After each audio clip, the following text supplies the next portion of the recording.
Alright, so what do we have here? This is the RetroPort adapter. It's made by a company called Retrobit, which has some nifty products that could be used by retro gamers. This one here is a part that allows you to play regular Nintendo games on a Super Nintendo.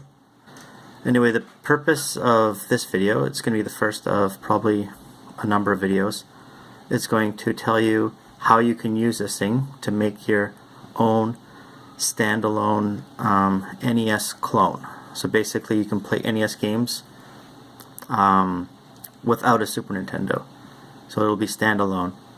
And I already have a series of videos on my girlfriend's channel.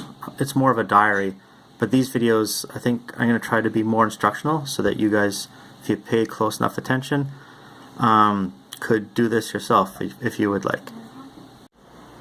Alright, so here's the project in its prototype stage. It's been like this for several months, almost like a year. So the blue card here, of course, is the retro adapter. Once you take it off, once you take the plastic part of the cartridge off, that's what you have. Top connector is the top connector is the where you plug the Nintendo cartridge, and then the bottom card edge thing, that's where it would go into the Super Nintendo. This little green board here is an Arduino board called a Teensy. It's about the size of a stick of gum, and I'm using that to basically decipher the commands from the joypad. One thing that's sort of the odd man out is this crazy black evaluation board from Analog Devices. But all I was doing there was just stealing basically a clock signal from there. I think there's a 100 megahertz clock on there, and then we'll get into why I needed to use a clock signal at all. But this part caught me a little off guard. I could have came up with something a little less clunky, but it's a prototype after all.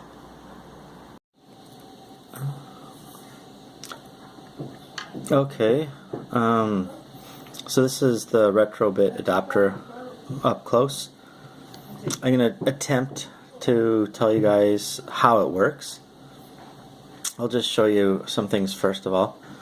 Okay, so this here, of course, is the connector that accepts the Nintendo cartridge, and then this, of course, is the circuit board.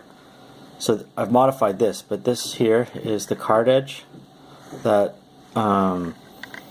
basically allows it to insert into the Super Nintendo, because the whole thing is essentially like a Super Nintendo cartridge.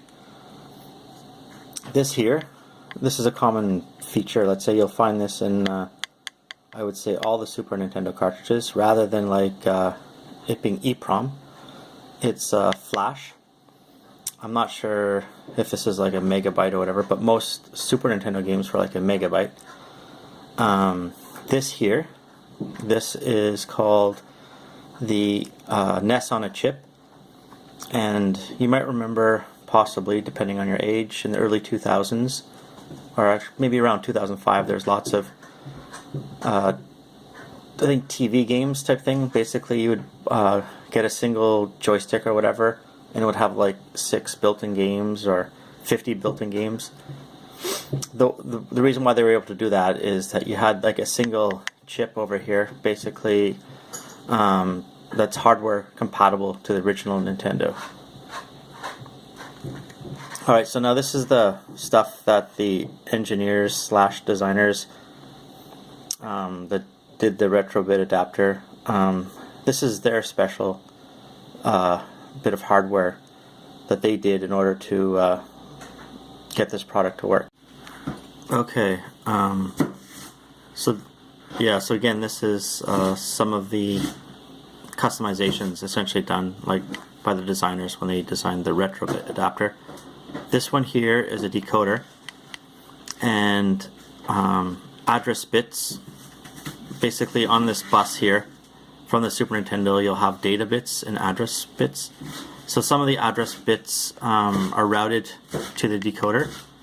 I think A23 and A15 are on the enables, and then A14 A1 and A0 are connected to the select bits of this decoder. And when I say, when I'm talking about this A stuff, what I mean is like address bit 15, address bit 23, etc., etc. So anyway, this decoder is essentially set to decode specific writes to certain, well, I guess writes or reads to certain addresses. So yes, again,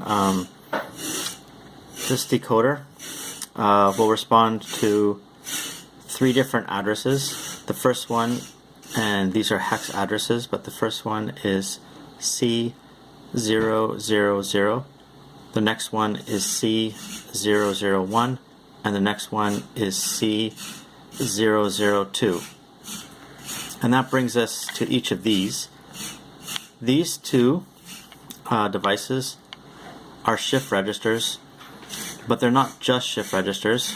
You have to picture there being a holding register or a special, let's say D flip-flop, immediately before the shift register. So basically almost like 2 registers. The downstream one being a shift register.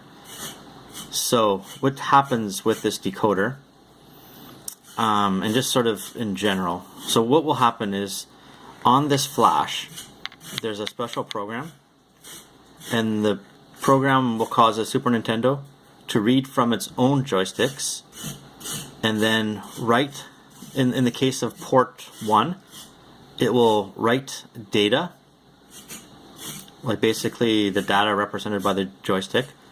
It will write it to address C000, and that will cause this decoder to latch that data into this device. And when I say this device, I mean the holding register within that device. I don't know if you can see this here, but there's a lot of vertical lines here. These are basically the 8-bit data bus, or maybe it's 16, I don't know. I think it's 8-bit actually, going up to each of these holding register slash shift register things. So yeah, when the software causes data to be written to C00, that data is latched in here.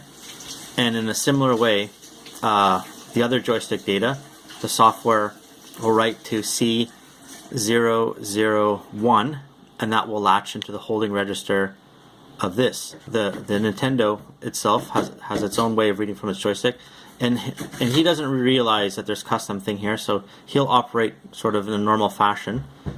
So what he will do is he has a load signal that would get mapped, I think, to each of the joysticks, and of course he's not connected directly to any joystick.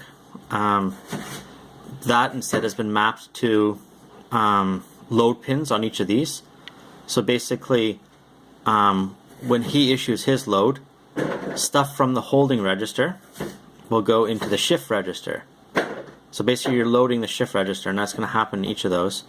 And then there's 2 other signals, one that control the shift register in port 1 and port 2, and they're mapped to these shift register devices.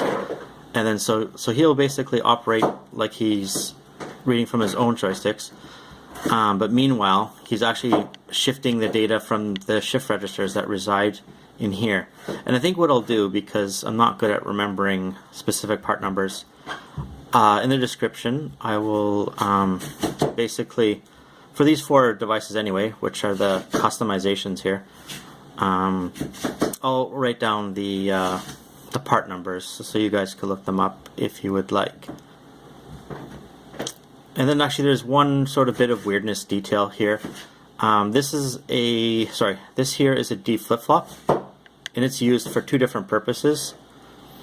In one case, it's basically used to extend reset. Essentially what happens is when reset occurs, reset will be held here until the software writes to C002, in which case it will release reset. Not sure why or how we benefit from having a long reset, but yeah, that's what that's about. And then in the case of, remember how I said there's basically two sets of signals? One is a load and then the two separate shifts. It works out that the load that the NES is making, I forget if it's active low or active high, but it's not the right level. So they would have benefited by having a NOT gate, but instead of a NOT gate, it's mapped to the D input of this flip-flop, and then they actually used the clock from the I think the lockout chip or something has its own clock, and it clocks at, I think, 14 megahertz, 16 megahertz. So anyway, it basically clocks in the load, and then they're using the Q naught bar or something like that. Anyway, it's a kind of, I guess what they're essentially saying is, if you don't have a NOT gate, but you have a sufficiently fast clock on a flip-flop, you can use the Q bar to basically act as a NOT gate. So yeah, that's the other thing kind of going on there.